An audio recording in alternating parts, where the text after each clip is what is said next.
They pulled him off the plane like he didn't belong. So he pulled $5 billion off the table without blinking. He didn't even get a sip of his water before it happened.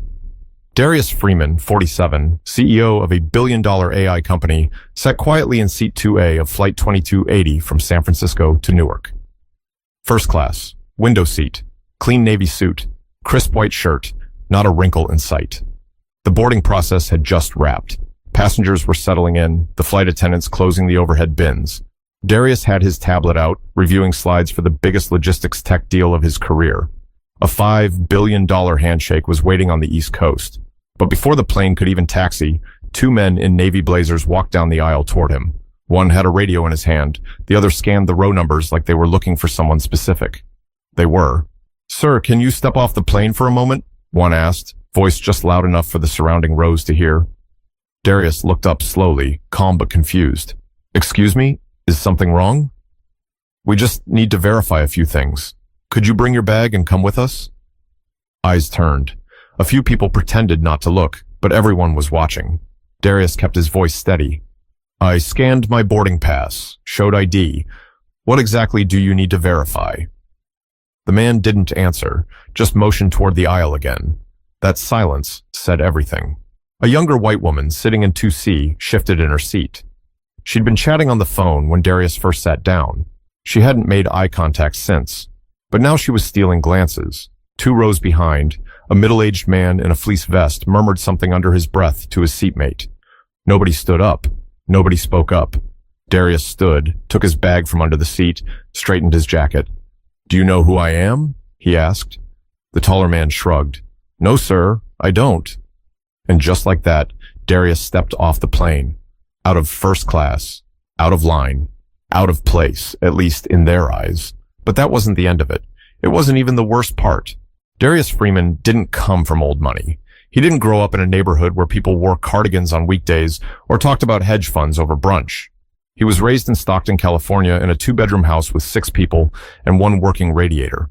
His mom, Bernice, was a public school librarian who made every dollar stretch.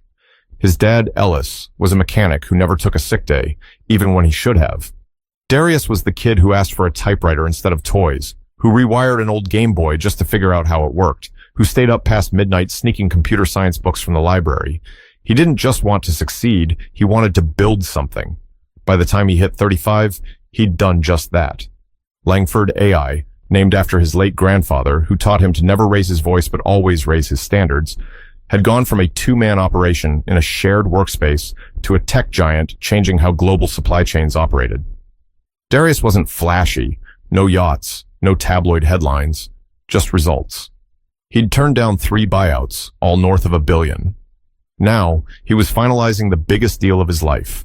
A $5 billion integration with Caliber Air, one of the top 3 airlines in the US, to upgrade their cargo routing systems with his predictive AI, a partnership that would overhaul their entire fleet, cutting delays, rerouting around weather patterns, slashing emissions, and saving them billions. Darius wasn't just selling software, he was selling the future. And he was doing it all while staying true to who he was. Low-key, focused, direct. At 47, he was finally starting to enjoy the fruits of what he'd built. First-class tickets, quiet vacations in Oregon with his wife, Joy, hiking with his teenage daughter, Zion, even the occasional headline in Forbes or Fast Company, but none of that changed how people looked at him when he entered a room. Not the suit, not the accolades, not even the billion-dollar valuation. Some people still saw a black man who didn't fit the setting. He wasn't surprised by that. But what happened on Flight 2280? That cut deeper than most. Because in all the years he'd built and sacrificed and earned his place, Darius thought, hoped, things had shifted. He thought showing up clean, calm, professional would be enough. But the truth. Some folks didn't care what he built. They only saw the threat they imagined. And when you're calm, they call you suspicious. When you ask questions, they say you're being difficult. When you stand your ground, they claim you're aggressive. Still, Darius wasn't the kind to snap. He learned a long time ago, anger makes them comfortable. It gives them a reason to dismiss you. But that didn't mean he was going to let this slide. Because this wasn't just about him anymore. The gate agent had barely looked at him. Final boarding for Caliber Air Flight 2280 to Newark. the speaker called overhead. Darius handed over his boarding pass. First class, Group 1, window seat. The agent scanned it, glanced briefly at his ID, then back down at the screen. No greeting, no have a nice flight, just a flat, mechanical nod. He was used to that. He walked onto the jet bridge, past a couple hurrying to economy, and turned left into first class. He glanced at the seat map on the app earlier. He was one of only 3 black passengers listed in the entire first-class cabin. One of them was already seated near the back corner, earbuds in. The other was a woman with a scarf around her curls, flipping through a Kindle in 1D. He settled into seat 2A. His Navy carry-on slid neatly beneath the seat in front of him. He pulled out his tablet, opened the slides, and began reviewing the final revisions. There was a time when he used to triple-check every stat, every keyword, afraid of being picked apart in rooms where nobody looked like him. Now he knew his work stood on its own. A flight attendant approached with a smile. "Can I get you anything to drink, sir?" "Water, thanks, no ice." "Coming right up." She was kind, young, maybe early 30s. Darius returned the smile, then went back to reviewing his charts. That's when she boarded, the woman in the white sweater, blonde, maybe late 40s, high-end leather tote, eyes scanning the row numbers like she was trying to solve a puzzle. When she saw Darius in 2A, she paused. "Hi," she said, uncertainly. "I think you might be in my seat?" Darius blinked, looked down at his boarding pass, then up at the seat placard. 2A, that's me, he said calmly. She hesitated. "Oh, I thought maybe there was a mistake." There wasn't. Still, she didn't move. The flight attendant reappeared with the water. She looked between the woman and Darius. "Is everything all right?" The woman laughed a little. "I just thought I was in 2A, but I guess not." She pulled out her phone, pretending to check, then slowly made her way to 3D. Darius didn't say anything. He didn't need to. The attendant offered a soft smile and walked away. A few minutes later, the pilot made his announcement. "Good afternoon, folks. Flight time today is 4 hours and 50 minutes. Darius leaned back and closed his eyes for a moment. The weight of preparation, of expectation, sat heavy in his chest, but it was a familiar pressure. He thought about Joy and Zion back home. He thought about how much this deal could shift things, not just for him, but for the 100 new engineers he planned to hire if the deal went through. Then came the voice, low, tense, near the galley. "I don't know." He just looked off. Darius opened one eye. The woman in the white sweater was speaking to a different flight attendant. Her words were hushed, but not enough. He wasn't meant to hear, but he did. He didn't answer when I spoke to him. I mean, he was just sitting there, but I don't know. You should double check. Double check what? Darius watched as the attendant nodded and stepped into the cockpit. Minutes passed, then footsteps. Fast, deliberate ones. 2 men appeared at the front of the cabin, one in a dark blazer with a lanyard, the other, stockier, holding what looked like a handheld radio. They walked straight to 2A. "Sir, we need to speak with you." Darius closed his tablet, looked them both in the eye. "I'd like to know why." But what happened next would change everything. "Is there a problem with my ticket?" Darius asked, voice steady, eyes clear. The taller man shifted. "We've been asked to verify your seating and identity, sir." "I already showed my ID at the gate," Darius said. "Boarding pass was scanned. No issues." "Then it shouldn't take long," the other man replied, flashing what could have passed for a smile, but it didn't touch his eyes. Darius sighed through his nose. He could feel the air tighten around him. The cabin had gone quiet. Conversations dropped to whispers. One guy across the aisle subtly angled his phone like he might be recording, but no one said a word. Not a single voice asking, "Why him?" or "What for?" Darius gathered his bag and stood up. The woman in the white sweater didn't look up as he passed her. She clutched her coffee cup like she needed it to justify not making eye contact. Once off the plane, they led him down the jet bridge and into a side corridor near the gate. No arrest, no cuffs. Just the kind of questioning designed to feel official, but wasn't. "Can you confirm your name?" "Darius Freeman." "Purpose of your trip?" "Business. Meeting in Newark, returning Friday." "Employer?" "I'm the CEO of my own company." The man scribbled something on a notepad. "And the name of that company?" Darius looked him dead in the eye. Freeman Systems. We own Langford AI. We're the ones your airline is finalizing a $5 billion deal with. That landed. Both men exchanged a glance. Something shifted. A moment of silence stretched too long. The taller one cleared his throat. Well, this seems to have been a misunderstanding. No, Darius corrected. This was profiling. Neither man responded. Another voice joined the hallway. A supervisor. Nervous energy. She had a clipboard and an apologetic tone. Mr. Freeman, we apologize for the inconvenience. The issue seems to have stemmed from a miscommunication from the cabin. Meaning what? Darius asked. Someone thought I didn't belong in that seat? She didn't answer directly, just offered a printed voucher. We've arranged for you to board the next flight to Newark, leaving in 3 hours. We've upgraded the seat and included a meal credit. He didn't take it. I don't want a meal voucher, he said quietly. Sir, we're truly sorry. The crew was simply following procedure. What procedure? Darius asked. You don't remove people from flights over seat confusion unless someone looks like they don't belong. Still, the apology stayed shallow. He stood for a moment debating his next move. He had every right to raise hell, call press, sue. But something else stirred inside him, something bigger. He gave them one last look. Tell your legal team to expect a call. And he walked away, not yelling, not slamming doors, just walking, with the full weight of what just happened under his skin. At a quiet bench outside the gate, he sat down, opened his laptop, and started typing. First an email, then another. He reached out to his general counsel, then his partner on the Caliber Air deal, then his PR manager, not out of rage, out of clarity. This wasn't going away, but it wasn't just about getting even. It was about changing the game. By the time Darius landed in Newark, on a different plane 4 hours later, the headlines had already started to bubble up. Not the major outlets, not yet. But a few regional blogs and tech forums had picked it up. Black Tech CEO removed from first-class cabin without cause. Freeman Systems founder detained after seat dispute, despite being airline partner. Word travels fast when you've got a name people respect and a company people watch. But that wasn't the part that stayed with him. What stuck with Darius was how quiet it had been on that plane. The silence of 30-some strangers watching something unjust, recognizing it, and doing nothing. He wasn't asking for a protest, but maybe a question, a why him, a what did he do, a that man didn't cause any trouble. Instead, there was just avoidance. The same silence his father used to tell him about growing up in Alabama. Don't talk back. Don't draw attention. Keep your head down.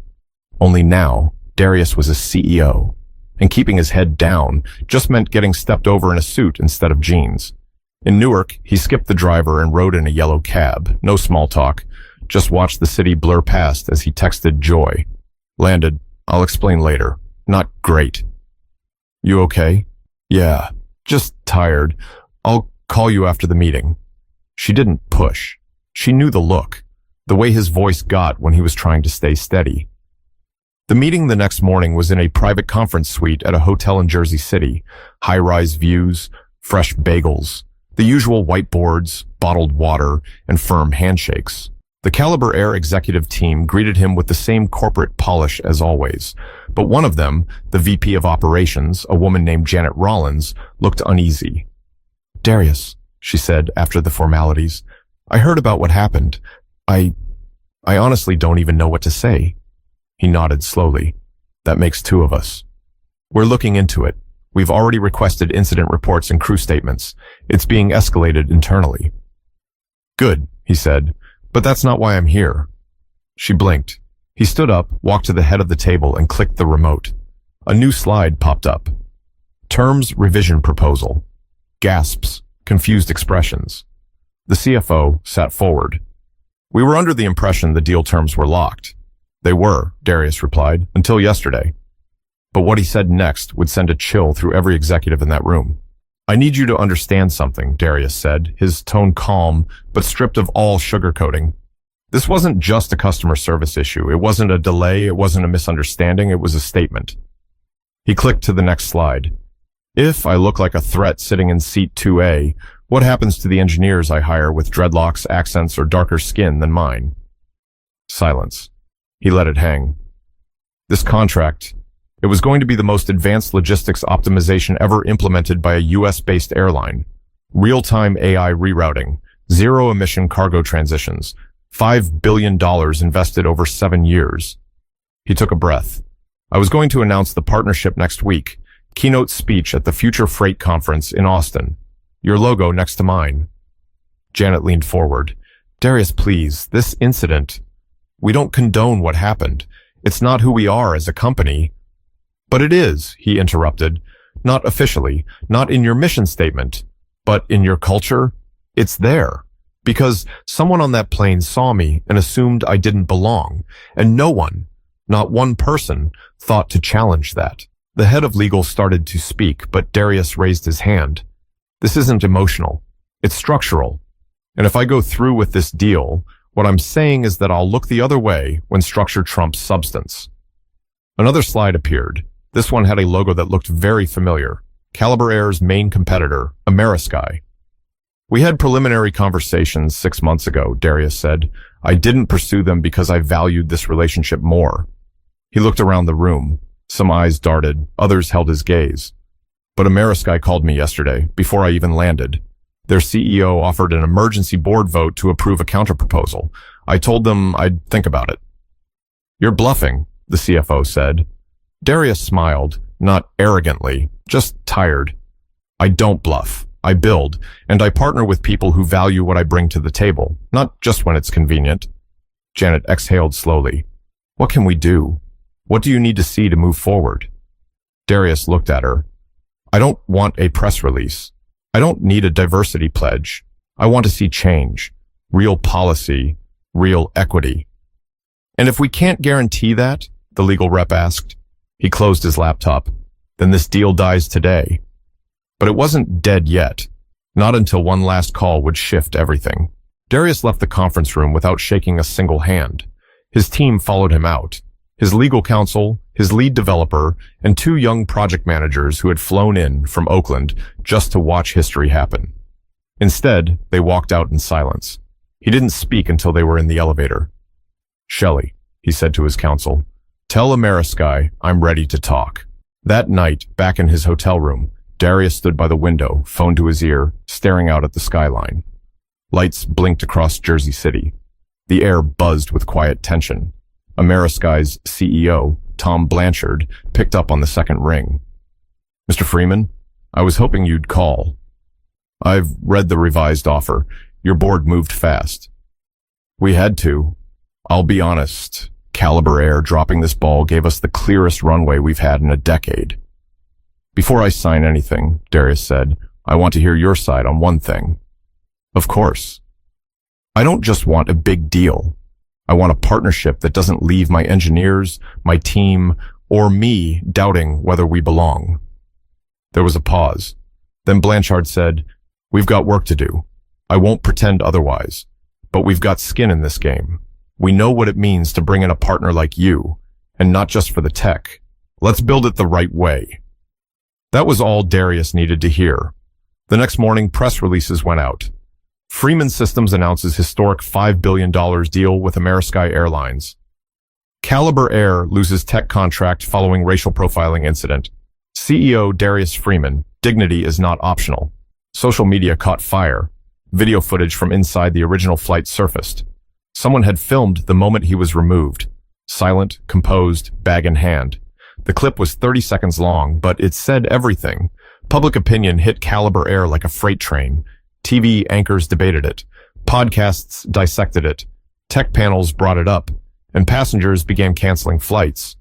Inside Caliber Air's boardroom, panic set in. Who made the call? Where's the documentation? Why wasn't PR alerted sooner? But none of it mattered now. They didn't just lose a deal. They lost face. Meanwhile, Amerisky leaned in. Darius and Blanchard held a joint conference just 5 days later in Dallas, where the project headquarters would be built. Darius brought Zion with him, standing at the edge of the stage in her blue hoodie, holding his hand. Reporters asked the same question over and over again. Was this retaliation? Darius answered the same way each time. No, it was correction. Later, a Caliber Air executive tried reaching out privately, an apology, veiled under a second chance conversation. Darius didn't return the call. He didn't need to explain. His silence was the message. But what people did after hearing the message, that was what mattered most. A week later, Darius was back home in California, sitting at the kitchen table with Zion. She was working on a science project. He was quietly answering emails. Joy slid him a mug of coffee and kissed his cheek. "Did you hear?" she asked. "That woman from the plane. She released a statement, said she never meant for things to escalate." Darius gave a half smile.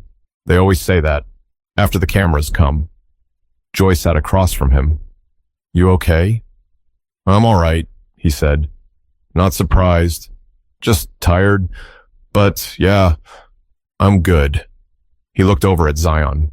She was cutting out a diagram of a power grid, glue stick in one hand, brow furrowed with focus.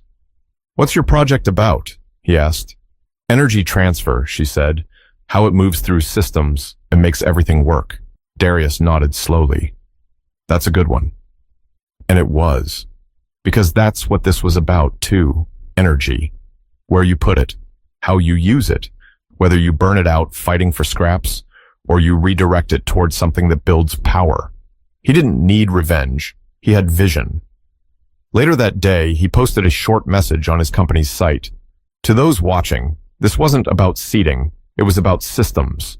Systems that judge before they ask, assume before they confirm, remove before they listen. I didn't pull the deal out of anger. I pulled it out of principle. We deserve to belong without explanation. DF. That message went viral, not because it was loud, but because it said what so many people had felt, but didn't have the words for. The truth is, Darius didn't change the world in a single moment. He didn't tear the system down with a speech, but he did something just as powerful. He made people stop, think, reflect. He made silence uncomfortable. And sometimes, that's where real change begins. If you've ever been made to feel like you didn't belong in a space you earned, don't shrink. Don't bend. You're not the problem. The room is. Use your voice. Use your power. And when you can, build your own rooms, like Darius did. If this story moved you, share it. Talk about it. Ask questions in the spaces you're in. Because staying silent helps nothing change. And we've been silent long enough.